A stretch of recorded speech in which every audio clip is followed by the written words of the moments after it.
Sup, guys, gals, and non-binary pals, and welcome to the SCP Learn Along. This is a series where we will be going through different SCPs and their files together. The point of the videos are to be casual and a little bit jokey, and, well, and just an easy way for people to, well, get into the SCP fandom, since, for example, I myself am relatively new to it. I actually only started reading the actual articles in preparation and while I am doing these videos now. Prior to this, I've only listened to some SCP files in audio format from YouTube, and, well, over the years I've stumbled upon a couple of different other things relating to or inspired by the SCP Foundation. God, I can't fucking speak. There's really not much to it. I implore you and welcome you to come with me, and we'll see how the things are together, because I personally do like and have liked almost all of the articles that I've read. I've only read some of the shorter ones, and yeah, I've only read some of the shorter ones, not the long ones. I also started with, well, the earlier ones, because I don't want to skip to like SCP-6000 right off the bat, because that's just, yeah. Oh god.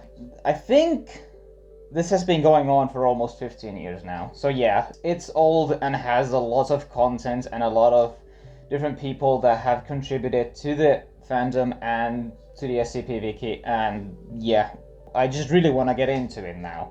Since, yeah, it's interesting. I like SCPs. Let's fucking go. Let's go. What can I say? Since this is more of an introductory first entry into the series, I picked, well, pretty much a tiny article, which is totally fine since the idea and the concept behind it is, yeah, since the idea behind it is common. Also, my damn mic.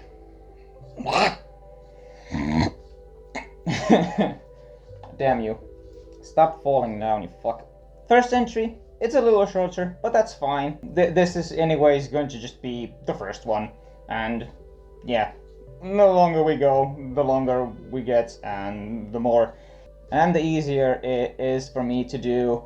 And over time, it'll get easier for me to just do these videos, because, well, I've never done anything like this, and video editing is easy-ish, but I do gotta learn it better, is all I'm saying. And also, talking to camera. Talking to the camera is a little bit, it's still hard, a little bit, but that's fine. But yeah, let's get to the SCP now, and forget about me.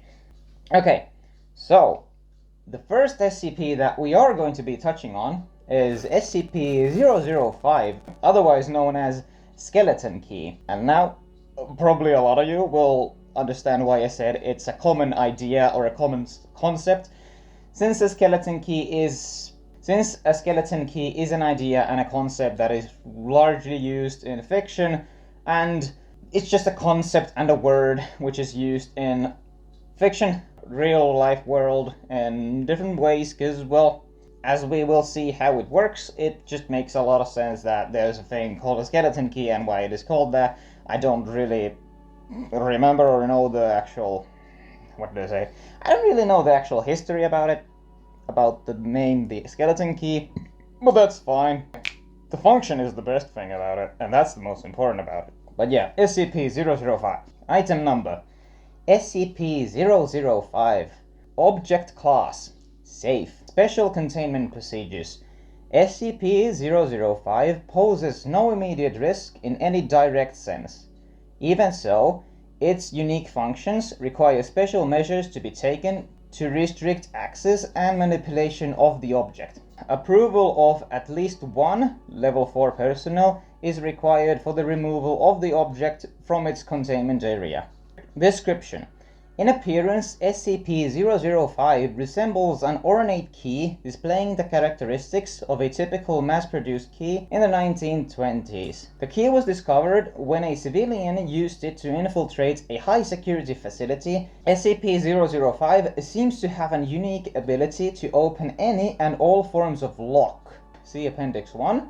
be they mechanical or digital, with relative ease. The origin of this ability has yet to be determined, and right there is the reason and the point and the ability and just the concept of why it is a skeleton key and why it is a common thing. Because a skeleton key is any sort of a key in a fictional setting, a fictional world, or really an actual key that can open any lock, or practically almost any lock, any sort of a specific type lock. It's like a master key for example, if you have a digitally based key cards and then there's one master key which can open all of them, someone can call that a skeleton key. So it's a master key, a skeleton key.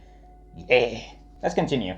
Additional notes. SCP-005 may be used as a replacement for lost security passes, but only under the supervision of at least one Level 4 personnel. SCP-005 may not be used for vending machine repairs, opening lockers, or for any personnel's spare home key. I forgot my key at home. Well, yes, I'll use SCP-005. No. No, don't do that. Damn you, Mike. Stop dropping. Removal of the object from the compound will result in immediate termination. So, if you take the skeleton key, a yeet! Literally just yeet out of existence. Bye-bye. You're terminated. That's funny in a morbid sense. And, yeah, it just makes sense, because it's an SCP. You shouldn't take it or steal it. So, of course you're gonna be terminated, because that's how the Foundation works. Terminate you. Don't mind me, I'm just holding my mic because my stand is kind of iffy, because it's not an actual mic stand. It's a homemade stand, so it's not the best, but it does its job most of the time. Okay, now that we have the mic situation out of the way, let's just finish the SCP. Appendix A. While SCP-005 has been shown to be effective in removing almost any form of locking device, further experiments have shown that efforts to disguise the purpose or identity of a lock have proven at least somewhat successful in defeating SCP-005's ability. In approximately 50% of cases where a volunteer was not able to identify a locking device as such, SCP-005 was not successful in deactivating the device. Due to these results, SCP-005 has been tentatively classified as sentient, and further tests are being run to determine its cognitive abilities. However, there are no results that show any traits that prevent it from being able to identify any particular locking device, only that the aforementioned device has been heavily concealed or disguised. Okay, so that was the end of it. But now I'll just give a couple of my own thoughts about it. 005. It's just a skeleton key. It's an all-purpose key that can open any sort of lock or locking device. And yeah, there's not really a lot about it, except for the fact that in the additional notes, it's kind of funny that it is mentioned that, well, personnel can use it as a spare key for specific things, but every time you use it, you do need to have a level 4 personnel with you. And, well, the higher your level is, the more quote-unquote important you are in the Foundation. So, a level 4 personnel, they probably don't have the most amount of time every day to look at people use SCP-005 as a key for everything. Yeah, in the appendix, it does intrigue me and give ideas to what is a lock, or how do you define a lock, and how defining a lock and the definition of a lock, how does that affect the abilities of SCP-005? Let's say, for example, you have a mechanical lock. So let's say, for example, you have a mechanical lock that is disguised in a way that you're not certain or able to know that it is specifically a lock. Yeah, let's say, for example, it's a door, but the door doesn't look very doorsy. It looks kind of like a door, but it doesn't look like a door. For example, the outlines are a little bit blurred, so you're not really sure where the door starts or ends, and the keyhole is small that you're not really able to see properly. So in that case, if it was that you were to find the lock, or you weren't able to identify that there is a lock, for example, you try to use the key, does it need to specifically know where the keyhole is? And if not, does the fact that you're not able to know specifically if it is a locked door or not, does that make it so that the key doesn't know if there is an actual lock or not? And also, the appendix just gives the idea and seems to refer to the fact that the key itself is somehow able to know if there is a lock or not. But I also do think it probably has a little bit to do with the user, because if the user doesn't know that there's a lock, it just kind of seems to me that if the user knows there's a lock, then the key automatically, in a way, knows it. So that is a sort of sentience, because it's not just a key that works every time, no matter what the user knows or not. So if the user doesn't know that there's a lock, that does mean a sort of sentience in the way that the item is able to know what the user is thinking, or what the user is trying to do, which is a sort of sentience.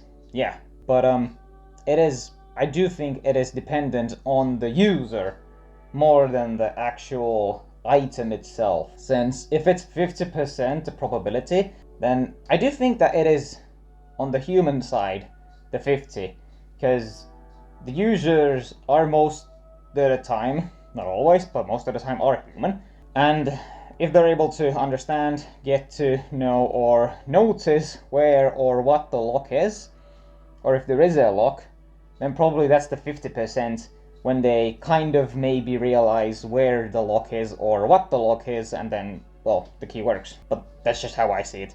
I think that the sentience is dependent on the user, and the 50% is dependent on what the user is able to realize or speculate, or if they realize there's a lock, it probably works. I would assume so, but yeah. That's what I think about SCP-005 and how it specifically works.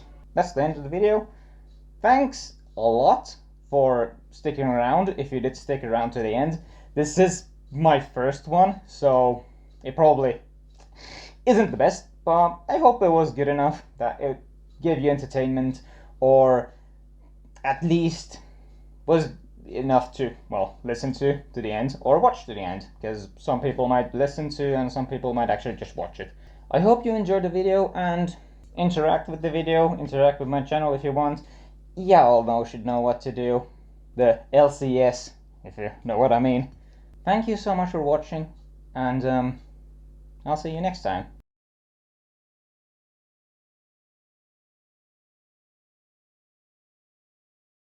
Since this is more of a...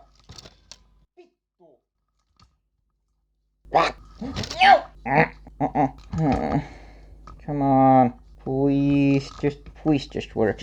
Come on, just stay. Damn it, so close. I should probably get an actual mic stand at some point, but like...